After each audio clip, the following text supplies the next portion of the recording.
leave it to the Philadelphia Eagles fan base to come up with something crazy and wacky. And I think I'm going to put that on the side of fan base, not on the side of journalism. John McMullen, of course, in his daily spot here on the Sports Bash. 97.3 ESPN live at the Tropicana. Chickies and Pete's. Eytan Shander in for Mike yet again. John, as always, we appreciate the time today. I know that we have to get into some real football stuff, but can you just take some time and address this rumor that's been floating around? And normally I wouldn't bring it up, but when it's been retweeted 1,000 times, liked 4,000 times, I figure I have to at least address it with you because this did not come from John Smith with an egg account and 30 Twitter followers. It did come from somebody who has a platform. And mind you, I know the guy well. I even said he's the reason why I'm on the airwaves in the first place on WYP over a decade ago. So I know him and love him, but there's just not even getting personal with the person, just the report or rumor, whatever this tweet is.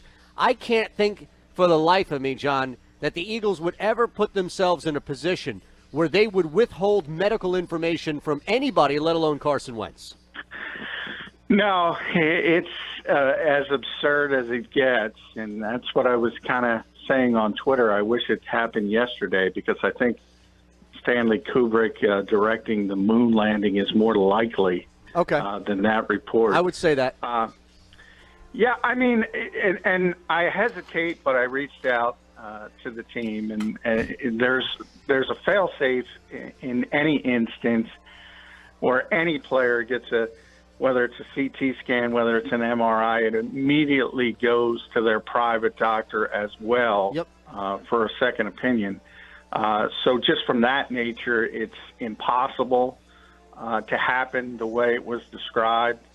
Hey, I don't know how these things get started, but there's just no way. And even if you didn't have that information, you think about where this team was at the beginning of the season. Carson Wentz could have played in week one. He wanted to play in week one.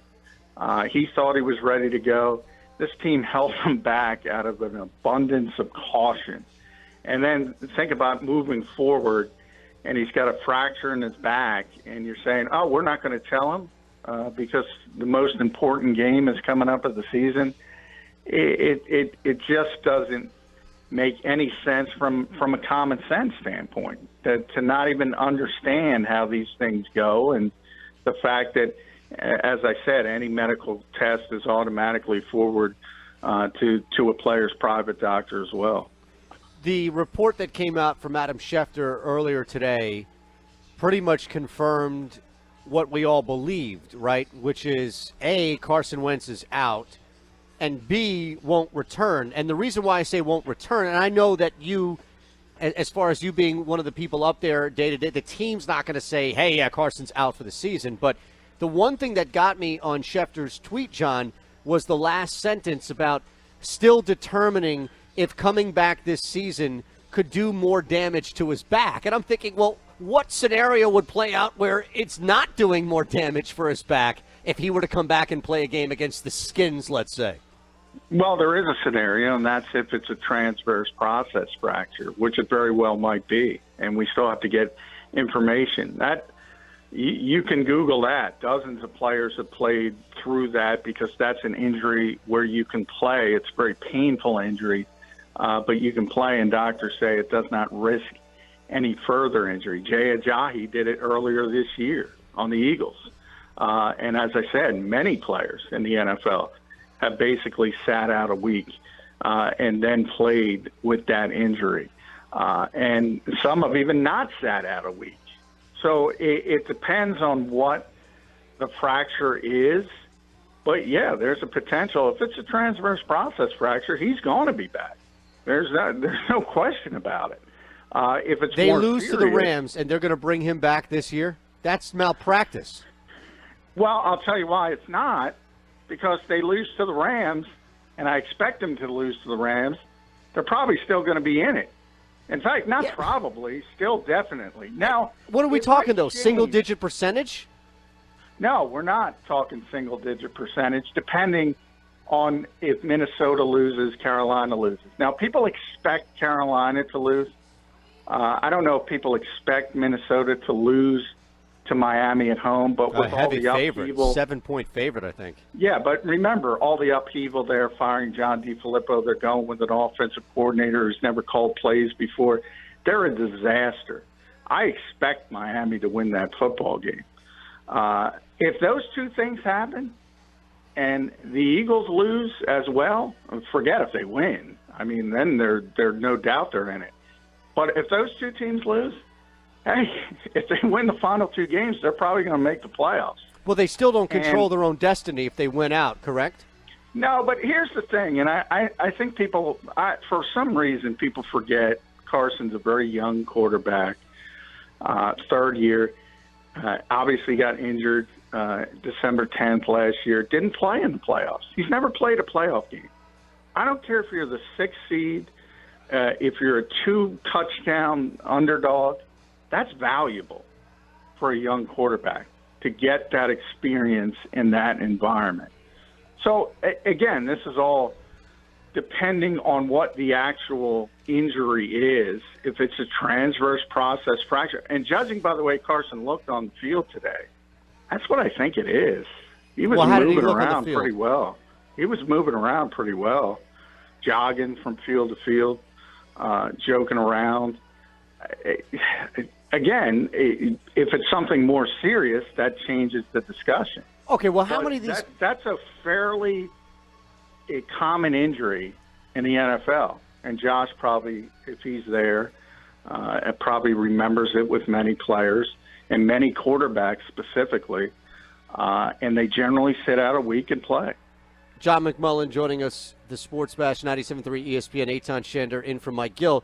Tony Romo is a name that Josh threw at me. I know that there are other quarterbacks. How many of these guys are also on the same year back from missing time off an ACL? And that's where I'm at, where if this is just the minor issue that causes him to miss a week, and you still have all things being equal, which is somewhat of a salvageable, if you want to use that term, season to make it to the playoffs, then, okay, we can have this conversation, but there's been so much evidence, at least to me on the outside, John, that the rehabbing and the coming back and the reacclimating of Carson to the game following that injury, which, again, happens to a lot of players at different positions, is still enough to say, all right, factor that in with the back. What do you really get? Not from a team standpoint, but from a player standpoint, outside of getting playoff experience, you still need to get there. I don't know what you're gaining regular season-wise. Well, yeah, you have to get there, but the mentality in the NFL is until you're eliminated, everybody plays, and until you're eliminated, everybody's got to play. Everybody, all hands on deck, everybody who's available. I mentioned yesterday, Brandon Graham said, 6th seed, let's go get it. That's just what you do in the NFL. And I think that's what the Eagles will try to do. But when you're talking about the ACL, I mean, we're at a calendar year off the surgery now. We've passed that line. And I don't know, is Kevin McHale on today or tomorrow? I don't. You could ask him. He's obviously, I've covered sports for a long time, so I think I have a better feel for injuries than the lay person, but certainly not a doctor. But structurally, when you hit that year, doctors kind of say that's where you are, and you're in good shape. And as long as things are structurally sound, you don't have to err on the side of caution and say, because he's got some back spasms or even something like a transverse process fracture, it's not necessarily has to enter your thinking because the knee should be structurally sound. But hasn't the play suffered as a result of it? So if you're developing bad habits to compensate as a result. That's more mental. I think that's more mental, but that's why you want as many reps. The only way you get better at playing quarterback is reps, reps, reps. That's the only way. No, I understand that. Not even practice reps. And certainly for a young quarterback, and as I said, look, if they're out of it, I would agree with you. I would say if they're just playing out the string, so if there were better teams in the NFC, I would agree with you. I would say shut them down. I don't think you can just say when you're still in the picture for that last spot, I think you got to try and go get it, and for his sake as well as everybody else's. John McMullen, our guest, Eytan Shander, in for Mike Gill, 97.3 ESPN Live at the Trop, Chickies and Pete's. I think this is where the difference of the team, the person like yourself, the journalist covering the team, and then the radio host, and then the fan, which is the definition. And I don't think it's semantics by any means. I think it's a real conversation of four different areas along a horizontal line, and polar opposite, of course, being the fan and the team, a definition of out of it. And for me, and I'm trying to walk that line. Listen, I'm not a journalist. I don't break stories like you do or report on things, but I'm trying to be closer to that middle and acknowledge that there is still something in front of me, that a team doesn't have an X or a Y next to it saying the Eagles are out of it mathematically. However, this body of work that the team has put together, especially in the first half all season, yes, things can happen. Crazy things can happen in the tournament. You get into the postseason, you roll the dice. But it's difficult for me to think that this team would have a facelift. Let me say this. All right, well, forget about the Eagles, Eytan. Let me just look at the other. Let's look at the competition. Do you expect Carolina to beat New Orleans? No. Do you expect them to beat Atlanta? Maybe. I mean, Atlanta's pretty bad. They played the Saints twice. Are they going to be able to win one of those? No, I think they go 1-3. So that's a 7-win team.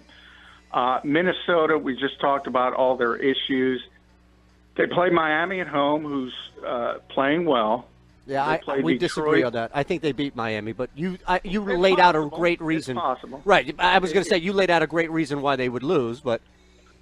Yeah, then they play Detroit on the road, though, and they've been a terrible road team. Right.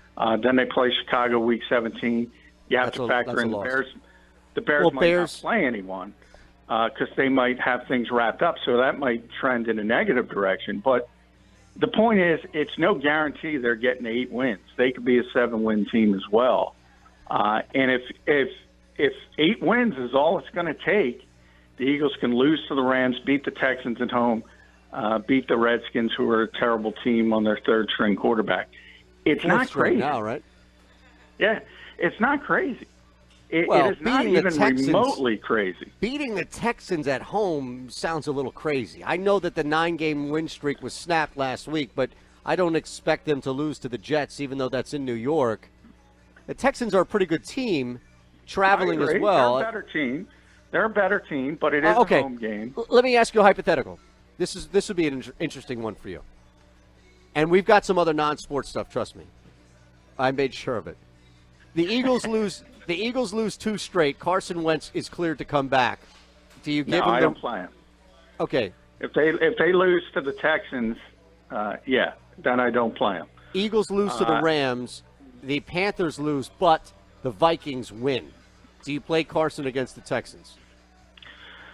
I do, but that's a tougher decision because at that point the Vikings. I gave you an out there, John. I gave you an easy out. I do until they win that second game because I think, look, they just fired their offensive coordinator before week 15. I mean, that's unheard of for a team that is, if we played today, they would be the 6th seed in the playoffs. So as bad as things have been for them, they're a playoff team as we speak today, and they just fired their offensive coordinator.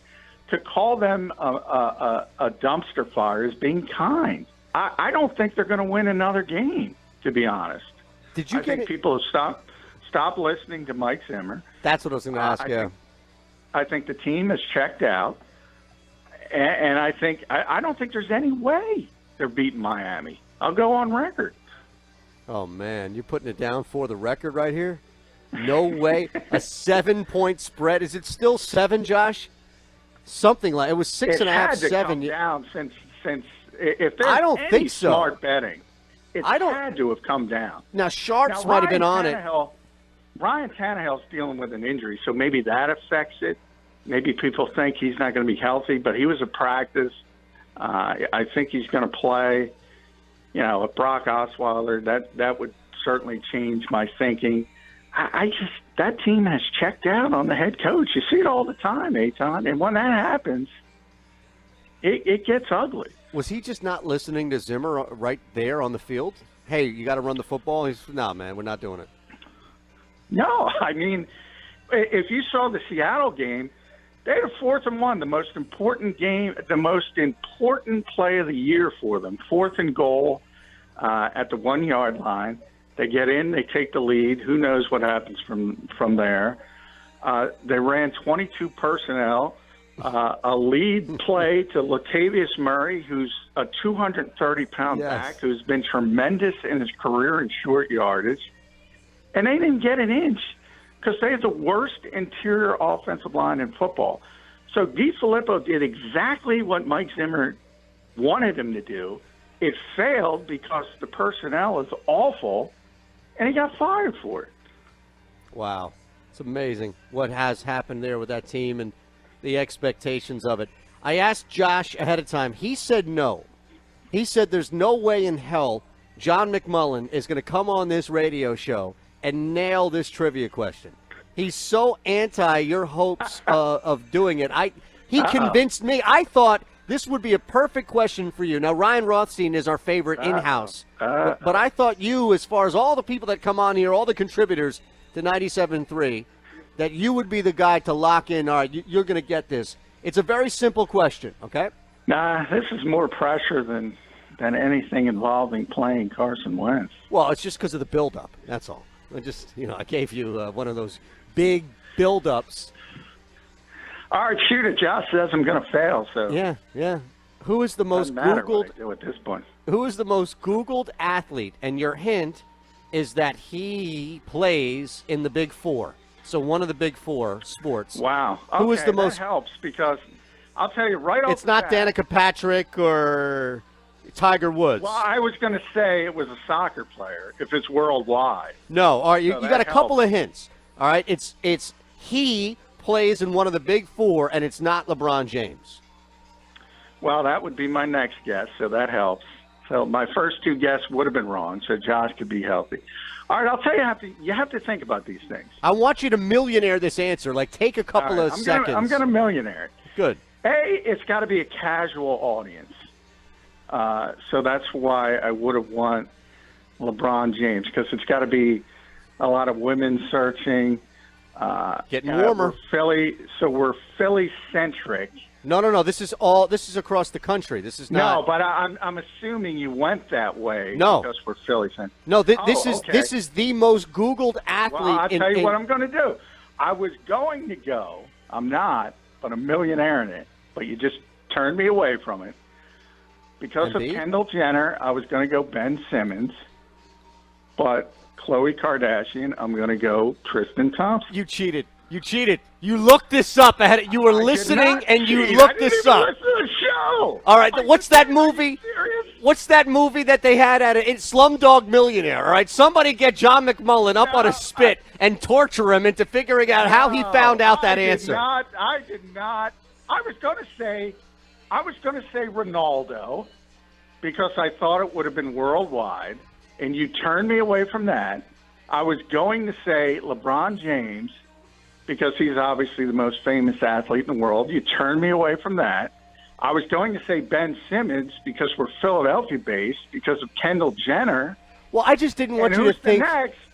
If you're thinking Kendall Jenner, who's next to Kendall Jenner? Yeah. That's how I got there. I didn't listen to the show. Okay. It sounds plausible. I'll give you that. But I still think something's fishy. Something's fishy here. The thinking. It's not bad. The other part is my wife is a huge fan of that god-awful show, so I have to watch it all the time. So I know the obsession these people have with the Kardashians. Unbelievable. All right, see, I knew. I said from the jump that you would get it. I had faith in you. It was Josh who said no. I would have got it wrong. I just said I would have got it wrong 3 times. My first guess would have been the soccer guy. Yeah, but your real guess was Ben Simmons because I gave the other guys. My real guess was Ben Simmons. Right, yes, right. My real guess. Because of Kendall Jenner, not because of Ben Simmons. No, exactly. But that was the same reason why Tristan Thompson is the most Googled. Hey, if you haven't seen this real quick, and we always appreciate it, man, when you come on. It's a pleasure. You know, I love talking with you about everything. There's this viral clip that's gone around with Stephen A. Smith. It will make you chuckle. If you haven't laughed today. The Chargers one? Yeah. Oh, have you seen this? Yeah. Okay. He got everything wrong in Yeah. 30 seconds. Like, I don't know how that's human. It's almost like it was set up that way. It was almost like somebody wrote that out on a script and said, here, read all of this, because there's no way you can get all of that wrong in the same thing. See, it's not a myth. I tell you, radio, TV people, you know it, John, because you deal with us. We don't watch football. We don't watch games. We just talk out of our ass. See? Well, the Chargers had a great troll, and they put out an injury report, I think, with LaDainian Tomlinson and a bunch of other great players. Beautiful, beautiful. All right, man, go play the lotto after hitting that one, all right? Yeah, I don't deserve credit. I would have been 0 for 3. So. All right, brother. Thanks again. All right, thanks, Eytan.